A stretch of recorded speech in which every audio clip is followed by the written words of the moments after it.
What is going on, ladies and gentlemen? Today I'm going to go over the best Frost Sorceress spec since the nerf on 0.1.0D, which severely nerfed cast on cold as well as the other cast on target abilities. So without further ado, let's get straight into it here. We are going to be breaking this down into a few different sections. We are going to be going over just the leveling categories.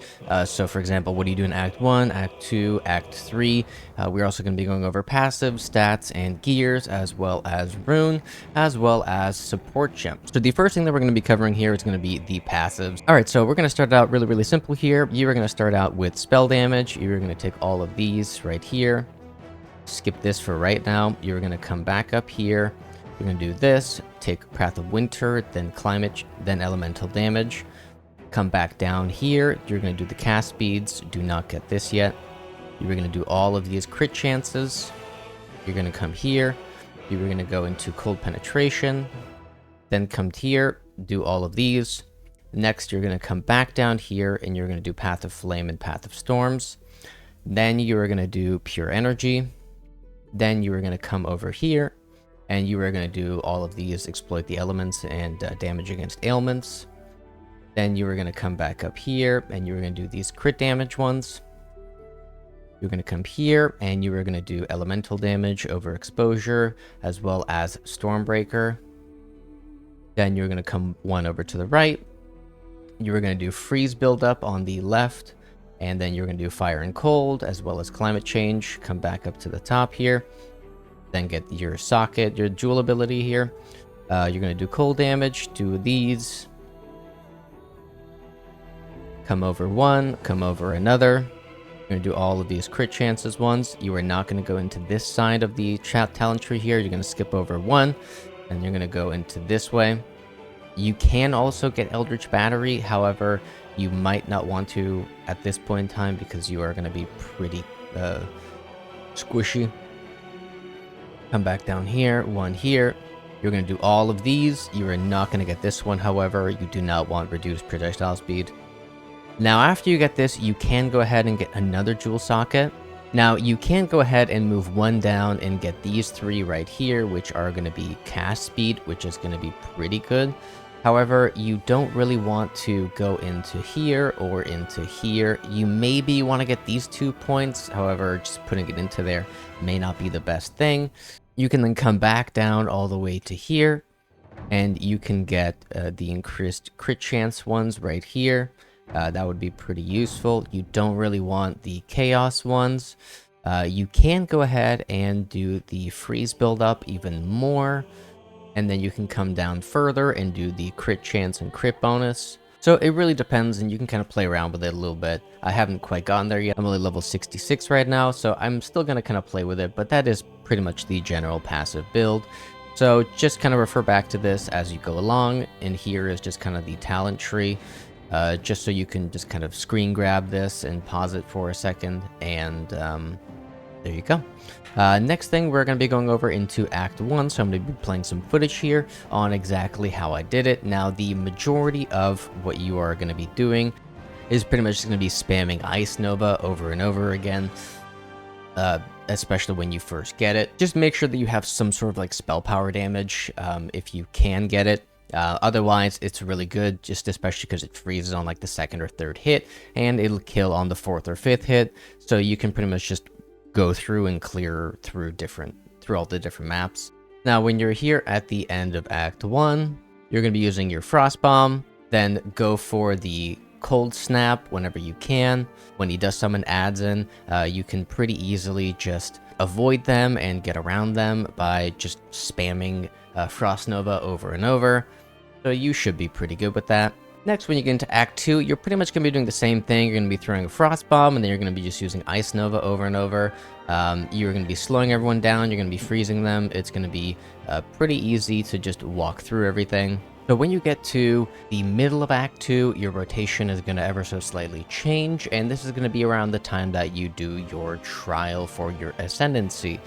So you are going to be basically using a Solar Orb to place down onto the enemy. Then you are going to be using Frost Wall whenever you unlock it, and you can also use Orb of Storms at this point in time, and it's going to make this a lot easier. along with using your Frost Bomb, as well as using your Curse of Frost as well. And it's going to make bosses fall over a lot easier. And obviously, when you are against a boss specifically, you are going to use your Cold Snap to deal an instant amount of damage, snapping them out of freeze. Then by the time that you get to the end of Act 2, what you're going to be doing, so you're going to use your Double Sun, you're then going to use Frost Bomb, Curse, and then you're going to be spamming Ice Walls over and over, and you're going to pretty much be able to kill anything. You're going to be doing quite a bit of damage, especially early on. Just make sure that you use all of your Ice Walls on repeat, basically. Make sure that you have your Curse on the boss pretty much whenever you can, and whenever you freeze them, you are going to be using your Frost Snap to deal quite a big chunk of damage all up in one chunk. Then by the time that you get to Act 3, you're going to be pretty much doing the exact same thing. You're going to be using your Double Sun, and then just spamming Frost Nova over and over, because that will inflict as much as you can, and then you can use Ice Wall on whatever the biggest enemies are. And for the end of Act 3 here, you're pretty much going to do the exact same thing as the Act 2 boss. Nothing really will have changed very much. You are going to do Double Sun, Frost Bomb, Ice Wall him off, use your Curse, Cold Snap him, and just keep rinsing and repeating that over and over until the boss is dead. And there you have it. Now next, when you get to Act 4, or Act 1 Cruel, you are going to have a little bit of a new ability to get some things done. So now let me kind of show you what I'm rocking right now, and I've actually been rocking this setup since Act 4, and it's gotten me all the way through Act 6 at this point. So I've been rocking this Dusk Branch Ashen Staff. It's a slight upgrade from what I had prior, but it mainly focuses on cast speed, spell damage, and max mana. These gloves I found really luckily, so that's really nice. However, there is a reduced cast time on them, which kind of sucks, but fair enough. And then there's this. I haven't found anything better yet so far. I specifically really wanted something to increase my main life. But yeah, this kind of sucks. I really need to replace this really badly. But then again, I have been getting through all the content with it, so it can't be that bad, I guess. Then here we have this piece. It's not terrible. It's not, you know, the best, but it works. Have this necklace here. I mainly just have it to offset the cast speed of this. However, I haven't really found anything better yet. This ring here, I'm just mainly trying to focus on spell damage. After spell damage, I want max mana. After max mana, I want cast speed. After cast speed, I'm looking for anything with crit on it. So if you can see here, this has cast speed. This here has crit. This here has reduced cast speed, but it has a lot of spell damage. This right here doesn't really have anything I need, but then again, I haven't found anything better, which really sucks because I've had these since level 17. I actually haven't changed these out at all. And this one here, you can see is spell damage, max mana, and crit, and cast speed. So this is pretty much like the best thing that I've made so far. Anyways, let me just show you what I have going on for skills right now. So I have obviously Elemental Storm. I have Persistence on there, which is the supported skills have 40% more skill effect duration. This causes the ability to overlap.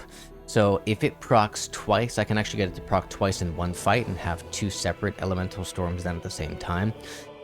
Now, since we are talking about Ascendancies, so my first two Ascendancies, I actually went with increased critical hit chances on spells and Elemental Storm. Now, my original idea was to actually go do this crit chance and then into Elemental Storms for the cooldown recovery rate for 150%.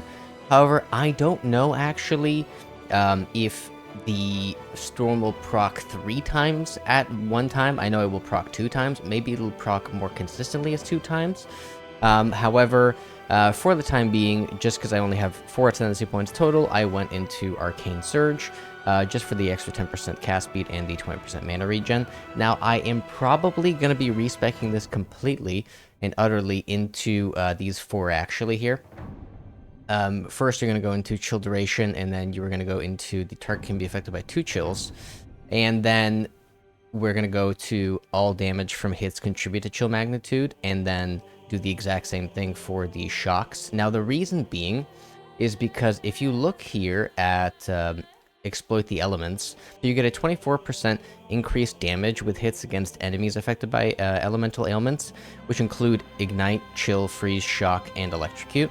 Now, I don't know, however, if those two will stack. However, if they do, which, you know, I'll be confirming in the comments probably below, I'll be having ignite, I'll be having 2 shocks, I'll be having 2 chills, and I'll probably be having a frozen in this. So if we just do the math on that, so that's 1 ignite, 2 shocks, 2 chills, and 1 freeze.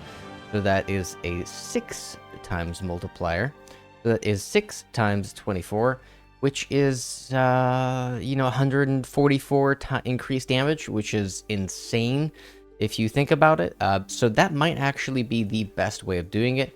However, if that does not end up panning out, I will probably go into this, and then I might go into this as well. That's just because, you know, you'll get more cast speed and more mana regen per every 15 max mana, and right now I'm not really optimizing this. However, I've seen people have like 3,000 mana, so if you want to do the math on that really quick, 3,000 divided by 15, that's basically 200%. So that is pretty crazy if you think about 200% of that. So that might be the next best option. I will also confirm it in the comments in the next few days while I go and test that out.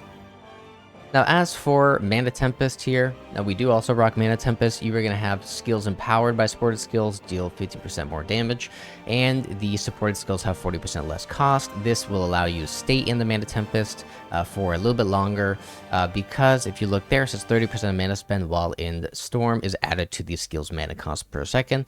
Next, we're going to have Cast on Freeze. This is not really going to be anything useful at all, besides doing bosses or uniques. So just keep that in mind. We're going to have that connected to Comet, and we're going to have Impetus on that, which is going to increase the energy gain on that by 40%. Now, when I do get the extra jeweler slot, I am going to have supported spells echo once.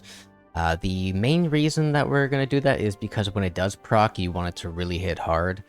So having 2 comments on it is going to be pretty useful. Now for Frostbomb, really the only one that I found here is going to be just increased freeze duration on enemies. Cold Snap, you're going to want to do Hourglass, which is going to be the 40% extra damage, and the supported skills has a 10+ second cooldown. Now, this is exclusively used for bosses. You aren't going to be proccing freeze on the boss more than every 10 seconds anyways, so that's perfectly fine because it deals 22,000 damage just as 1 cast. And this one here is it gains 25% increased critical chance each second up to 100%. So this is going to be up 100% of the time with it. Next, we are rocking Eye of Winter. Now, Eye of Winter kind of sucks as itself. Really not very good. The reason that we want this specifically is for 2 things. The first is the projectile speed on it is pretty crazy. You're looking at there, it's at 7% projectile speed. It inflicts critical weakness on hit, and critical weaknesses cause hits against affected enemies to have a 0.5% to crit chance and can stack up to 20 times, which is really, really crazy. And then also, if you have something on the ground, it gains 50% extra damage as the corresponding thing on the ground currently. So if you have chill on the ground, it'll deal more damage. If you have a firewall, it'll deal more damage. If you are in a Mana Tempest, it'll deal more damage. So we actually went ahead and just fully kitted this out here. This here has an increased 100% critical damage bonus. It causes more freeze buildup. It has more cast speed, and the projectiles move faster. Now, for Solar Orb here, you're going to have enemies ignited by support skills, have 60% chance to explode on death, and then you also have support skills have 100% more chance to ignite. Next, you're going to have Frost Wall. Frost Wall is going to make you... You're going to use Font of Mana. That's going to increase your mana regen by even more, which is going to be really, really helpful. And Ingenuity, which is going to be... It has a 30% cooldown recovery rate. Now next here, we are going to have your Orb of Storms. It is going to have a Neural Overload.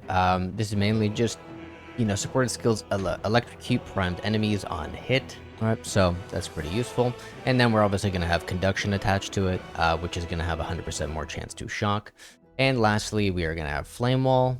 And for Flame Wall, we are only going to be basically doing Spell Echo. That's just because, it's going to have two firewalls on the ground, basically. It's not really used for damage at all. It's mainly just to prime the Eye of Winter to kind of go through and, deal fire damage on top of that, because it gives an extra 50% of fire damage at that point. All right, and just to give you a very fast kind of rundown on how this build works. All right, so you're going to be basically just running around the map here, and you're going to be spamming Eye of Winter. If you have like a bigger enemy like this, you can use Ice Wall on it and just instantly kill it. You'll be getting freeze procs a lot of the time. You're going to be having your Elemental Storm giving you a little bit of supplemental damage as well as a little bit of help.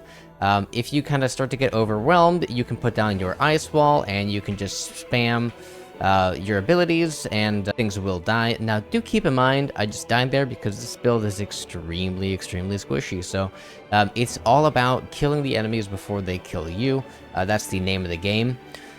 So you want to just put up your Ice Wall. I forget to do that sometimes too, just to give you a little bit of a buffer between you and the enemies.